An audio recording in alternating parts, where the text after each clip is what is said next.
It was usually over resources like oil or natural gas, inconveniently located in Louisiana or Arkansas.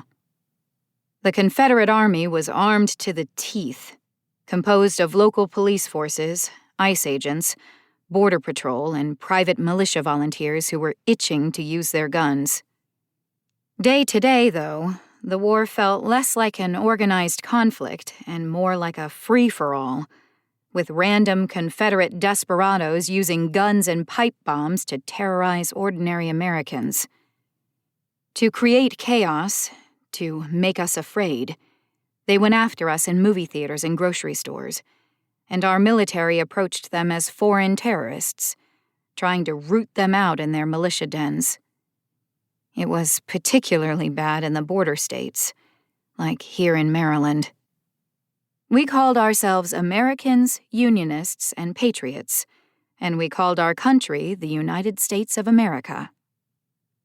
Annoyingly, supporters of the new Confederated States of America thought of themselves as patriots too, and they painted themselves as romantic rebels trying to save what was still worth saving of the real America they loved.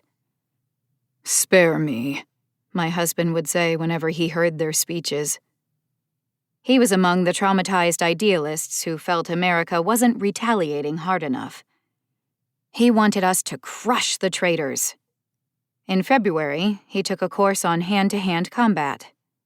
March, he learned how to use a dazzling array of weapons.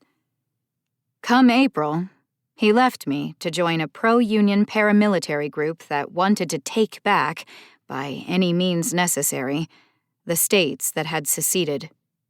"There are good people trapped in those states," he said, "and they're not able to leave." Our marriage had been troubled for some time.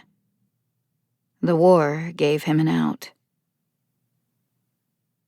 By summer, I realized that my assorted freelance assignments weren't paying the bills.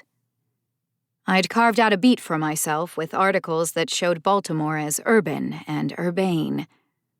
My editors had wanted stories that made us look well-gardened and vibrant, with lush parks, quirky people, artisanal shops, quaint architecture, and socially responsible businesses.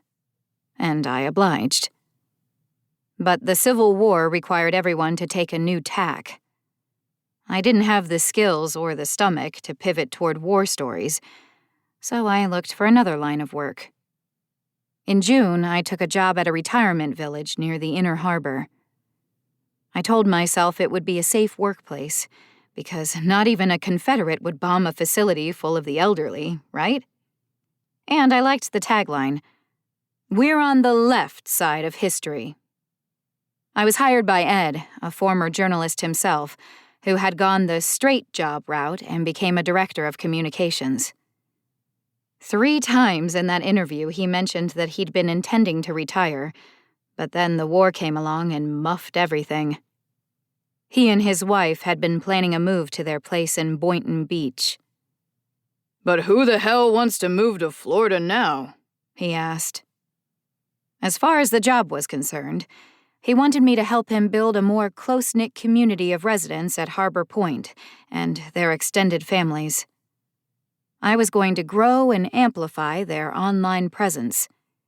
Every time he said the words grow or amplify, he scowled. "You're not a dinosaur like me," he said. "I'm sure you know how to grow and amplify." I told him I had ideas about both. In one of our early team meetings, we were starbursting, or maybe that day it was mind mapping, and I said the words oral history project. Ed wrote it on the whiteboard, and I immediately regretted what I'd said. "Erase it," I said. "Bad idea." "No takebacks," said Ed. "Once it's written on the whiteboard, it's too late."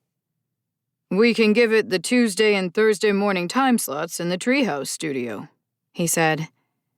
Then he wrote scribbles in quotation marks. "Can we make it more of a written history class?" he asked. Sarah, the direct report who predated my arrival, grimaced. She was young and poised.